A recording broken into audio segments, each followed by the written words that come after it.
Netralitas TNI, kemarin 2 hari yang lalu sudah kick off tentang netralitas dan pembuatan posko pengaduan. Jadi nanti di wilayah-wilayah ada posko pengaduan apabila ada oknum TNI yang tidak netral, itu bisa dilaporkan ke pos-pos tersebut.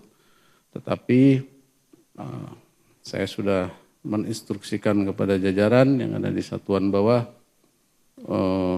untuk memberikan penyuluhan ya, tentang netralitas TNI yang sudah tertuang dalam Undang-Undang Nomor 34 Tahun 2004, di mana di situ prajurit tidak boleh berpolitik praktis. Kemudian ada juga Undang-Undang tentang Pemilu Nomor 7 Tahun 2017, apabila ada oknum TNI masih organik melakukan politik praktis, akan ada tindakan pidana ataupun teguran dari pimpinannya. Panglima TNI Jenderal Agus Subianto berjanji netralitas TNI dalam pemilu 2024. Hal itu disampaikan seusai dilantik oleh Presiden Joko Widodo di Istana Negara, Jakarta, Rabu 22 November 2023.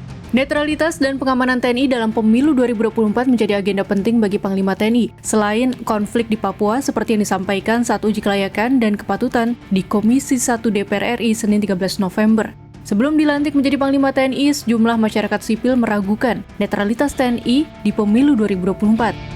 Wakil Koordinator Bidang Eksternal Komisi untuk Orang Hilang dan Korban Tindak Kekerasan atau Kontras, Andi Muhammad Rizaldi, Rabu 15 November 2023 mengatakan, 3 bulan jelang pemilu 2024, Presiden menunjuk Jenderal Agus Subianto. Artinya, sektor keamanan menjelang pemilu 2024 mendatang akan diisi oleh geng Solo, yang merupakan All Presidents Man-nya Jokowi. Hal itu tentu saja berbahaya, sebab TNI Polri memegang peranan signifikan dalam melakukan pengamanan pemilu yang akan berlangsung 14 Februari 2024 mendatang.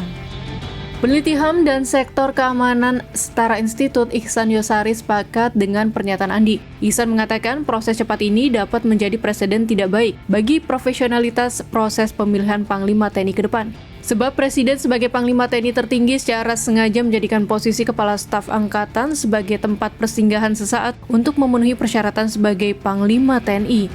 Adapun jabatan yang disandang Jenderal Agus Subianto 1 bulan sebelum dilantik menjadi Panglima TNI yaitu sebagai Kepala Staf TNI Angkatan Darat. Pria kelahiran 5 Agustus 1967 ini bukanlah orang asing bagi lingkungan sekitar Jokowi. Pada 2009, ketika Jokowi masih menjabat Wali Kota Surakarta, Agus menjadi Komandan Kodim 0735 Surakarta.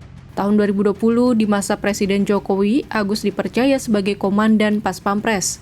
Sebelum dilantik menjadi KSAD, ia mengemban amanah sebagai wakil KSAD sejak awal 2022. Sesuai Undang-Undang TNI yang merujuk usia pensiun 58 tahun, Jenderal Agus Subianto didapuk sebagai Panglima TNI sebelum pensiun pada 2025.